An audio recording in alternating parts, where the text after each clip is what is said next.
नमस्कार. पत्रकार हेमंत सुशीला श्रीराम जोशी. आमच्या लहानपणी एकदा कोजागिरी साजरी करायचं आम्ही ठरवलं. घरी अत्यंत गरिबी होती, पण तरीही आम्ही पै जमा करून दूध विकत आणलं.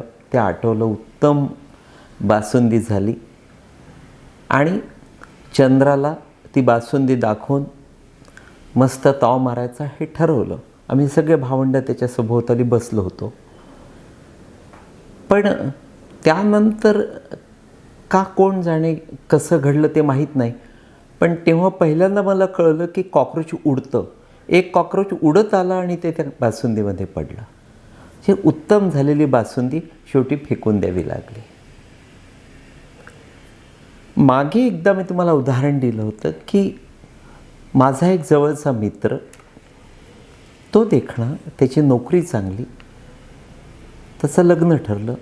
अत्यंत देखणी आणि छान नोकरी करणारी तरुणी त्याला भेटली. पुढल्या आठवड्यामध्ये त्यांचा साखरपुडा साक्षगंध होणार होतं आणि ते दोघं सहजच कॉफी घेण्यासाठी एकत्र जमले, गप्पा मारायला लागले. गप्पांच्या ओघात तो तिला म्हणाला की तू नोकरी सोडून दे, कारण तुझी your salary is like a peanut to me. आणि दुसऱ्या दिवशी त्या मुलीनं चक्क लग्न मोडलं. कारण काय तर हा म्हणाला की your salary is like a peanuts to me. यानं पीनट्सचं उदाहरण दिलं म्हणजे हा दारू पितो. आणि तिनं लग्न मोठ्या खुबीनं मोडलं आणि त्याच्याकडनं कबूल करून घेतलं की तो बऱ्यापैकी बेवडा आहे. ते सत्य निघालं. अगदी काल परवा जय दुधाणे हनीमूनला निघाला आणि एअरपोर्टवर मोक्याच्या क्षणी, आनंदाच्या क्षणी, अत्यानंदाच्या क्षणी त्याला पोलिसांनी आर्थिक फसवणुकीच्या संदर्भात अटक केली. असं अनेकदा घडतं. जे नेमकं भारतीय जनता पक्षाचे प्रदेशाध्यक्ष रवींद्र चव्हाण यांच्या बाबतीमध्ये लातूरात घडलं. त्यांनी दिवंगत विलासराव देशमुखांविषयी अनुद्गार काढले आणि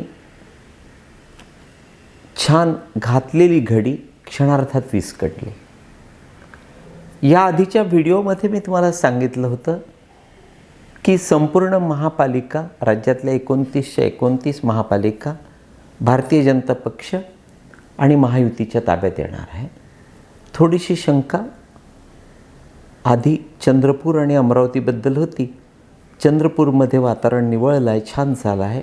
अमरावतीविषयी थोडी शंका आहेत, पण त्यात पुन्हा भर पडली लातूरची. म्हणजे रवी चव्हाण बोलून गेले, पण त्यानंतर पुढल्या काही तासामध्ये त्यांच्या त्या बोलण्याची की विलासरावांच्या स्मृती आम्ही पुसून टाकू, त्यांच्या त्या वक्तव्याची लातूरकरांनी दखल घेतली. ते दुःखी झाले, अस्वस्थ झाले आणि भारतीय जनता पक्षाचे महापालिका निवडणुकीमध्ये 12 वाजवायचे त्यांनी मनोमन ठरवलं. हे सारं घडलं ते अर्थातच बाजी हारणाऱ्या अमित देशमुखांच्या पथ्यावर पडलं. अमित देशमुख आता या दिवसामध्ये नाचताहेत, बागडताहेत, जल्लोष करताहेत. कारण पारडं काँग्रेसच्या बाजूनं झुकलं होतं. केवळ या एका वक्तव्यामुळे, रवी चव्हाणांच्या या गडबडीमुळे भारतीय जनता पक्ष आणि युतीत त्या लातूरात संकटात आली. मित्रांनो, त्या लातूरमध्ये किंवा मराठवाड्यामध्ये असे काही नेते आहेत की त्यांच्या विरोधात बोलणं, त्यांची बदनामी करणं किंवा त्यांच्याविषयी अनुद्गार काढणं, मतदार व्यक्ती कुठल्याही विचारांची असेल, जातीची असेल, पक्षांची असेल, ते या पद्धतीच्या त्यांच्या लोकप्रिय लोकमान्य नेत्यांच्या विरोधात बोलणं खपवून घेत नाहीत. आणि त्यापैकीच एक विलासराव म्हणजे गोपीनाथ मुंडे, शिवराज पाटील चाकूरकर, निलंगेकर, शंकरराव चव्हाण या पद्धतीचे, प्रमोद महाजन असे काही जे नेते आहेत, त्या नेत्यांच्या विरोधात जर बोललं किंवा गोपीनाथ मुंडे आणि विलासरावांच्या मैत्रीवर जर कोणी टीका केली तर ते पूर्वीपासून आजतागायत कुठलाही लातूरकर किंवा मराठवाड्यातला कोणीही खपवून घेत नाही. ते लगेच अस्वस्थ होतात आणि तुम्हाला धारेवर धरतात. रवी चव्हाणांच्या बाबतीमध्ये नेमकं तेच झालं. पण पुन्हा धावून आले आपले देवेंद्र फडणवीस. म्हणजे मुलं चुकतात, मुलं चुकल्यानंतर बाप घरी येतो, बदडून काढतो, आणखी खूप मारणारा असतो, पण आई मध्ये पडते, ती सावरून घेते, मुलांच्या चुका पोटात घालते. अर्थात बापाच्या माघेरी त्या मुलांना या चुका पुन्हा करू नका म्हणून बजावते. तीच भूमिका यावेळी फडणवीसांनी निभावली आहे. 7 तारखेला ते लातूरात होते आणि त्यांनी ज्या पद्धतीनं जाहीर भाषण केलं ते व्हिडिओवर त्या यूट्यूबवर कुठेतरी नक्की तुम्हाला ऐकायला मिळेल. अवश्य ऐका. अतिशय अप्रतिम भाषण. विलासरावांचा त्यांनी खुबीनं खूप सुंदर उल्लेख केला आणि सगळा जो गैरप्रकार घडला होता, जो गोंधळ उडाला होता, त्यावर त्यांनी पांघरून घातलं. विलासराव आमचे आवडते कसे आणि बोलताना कसा गैरसमज झाला, चव्हाणांच्या बोलण्यामुळे कसं वातावरण बिघडलं याचाही त्यांनी मोठ्या खुबीनं उल्लेख केला. आणि बघता बघता बऱ्यापैकी आता वातावरण नक्कीच निवळलेलं आहे. मला आठवतं लातूर जिल्ह्यामध्ये जोपर्यंत शिवाजीराव पाटील निलंगेकर, शिवराज पाटील चाकूरकर आणि अर्थातच विलासराव देशमुख हे सत्तेत होते, सत्तेसभोवताली होते, त्यांचा बोलबाला होता, त्यांची जिल्ह्यावर पकड होती, तोपर्यंत निवडणूक मग ती कोणतीही असली तरीही जो तो काँग्रेसचं तिकीट मिळवण्यासाठी धडपड करत असे. एकदा का उमेदवारी मिळाली की विजय नक्की आहे, एवढं त्या लातूर जिल्ह्यात काँग्रेसचं वर्चस्व होतं. भारतीय जनता पक्ष त्यावेळी त्याला फारशी डिमांड नव्हती. शिवाजीराव पाटील कव्हेकरांसारखे एखादा दुसराच नेता तिथे अभावानं सापडायचा. पण बघा चित्र कसं बदलत असतं. विलासराव गेले आणि त्यानंतर का कोण जाणे, वयानुपरत्वे म्हणा किंवा घरातच अडचण आल्यामुळे, राजकीय द्वेष वाढल्यामुळे शिवाजीराव पाटील निलंगेकर राजकारणातून बाजूला झाले, निवृत्त झाले. तेच नेमकं शिवराज पाटील चाकूरकरांबद्दल झालं. त्यांचं वय झालं होतं आणि सारे पद त्यांच्याकडे चालून आली होती, ती उपभोगली होती, नाव उत्तम राखलं होतं आणि माणसानं योग्य वेळी निवृत्त व्हायचं हे त्या उच्च शिक्षित माणसाला नेमकं ठाऊक होतं. ते पण निवृत्त झाले. अन्यथा त्यांचा समाज त्या लातूर जिल्ह्यात मोठ्या प्रमाणावर आहे आणि तो भरभक्कमपणे त्यांच्या पाठीशी उभा असायचा.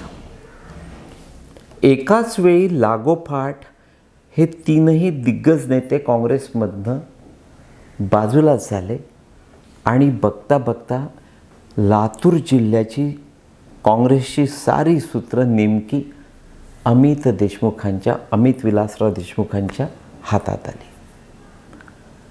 अमित देशमुख राजकीयदृष्ट्या अत्यंत पोरकट आणि पैशांचा गर्व असलेलं नेतृत्व अशी त्यांच्याविषयीची तिथे इमेज तयार झाली.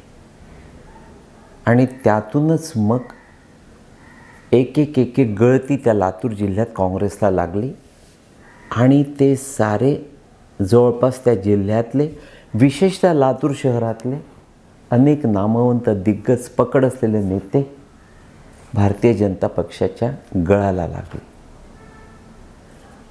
भारतीय जनता पक्ष आणि राष्ट्रवादी,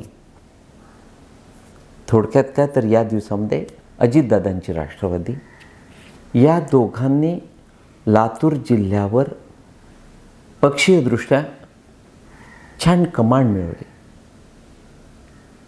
काँग्रेसला त्यांनी जवळपास संपवायचं ठरवलं आणि ते त्यांच्या दृष्टिक्षेपात आलं. कारण अमित देशमुख नको, इतर कोणीही चालेल, पण इतर दुसरा कोणी तयार झाला नाही आणि अमित देशमुखांचं नेतृत्व कोणालाही मान्य नव्हतं. काँग्रेसमध्ये फारसं काही करण्याची गरजच पडली नाही.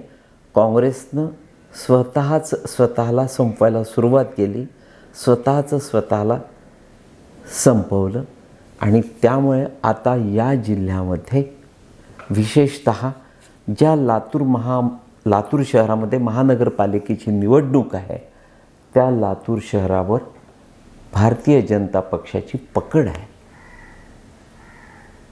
भारतीय जनता पक्ष आणि महायुती यांना तिथे मानणारा आता एक नवा कार्यकर्ता, मोठे कार्यकर्ते, नेते सगळे जमा झाले आहेत, एकत्र आले आहेत. ते सारे काँग्रेसच्या, विशेषतः अमित देशमुखांच्या मनापासून विरोधात आहेत. म्हणजे उद्या दिलीप देशमुख जरी बाहेर पडले, म्हणजे अमित देशमुखांचे काका, विलासरावांचे भाऊ, ते जरी उद्या अमितपासून बाहेर आले आणि भारतीय जनता पक्षाला येऊन मिळाले, तर मला फारसं आश्चर्य वाटणार नाही. कारण अमित देशमुखांविषयीचे अनेक गैरसमज वादग्रस्त आहेत, गैरसमज आहेत, लोकांना ते आवडत नाहीत आणि त्यामुळे भारतीय जनता पक्षाला या महापालिका निवडणुकीत पुन्हा एकदा नक्की यश मिळत असताना, यश समोर दिसत असताना, रवी चव्हाणांनं केलेली घोडचूक या महायुतीला अडचणीत आणते की काय, एक महापालिका भारतीय जनता पक्ष आणि महायुतीच्या यादीतून कमी होते की काय, अशी दाट शंका मला एकंदर वातावरणावरून वाटायला लागली.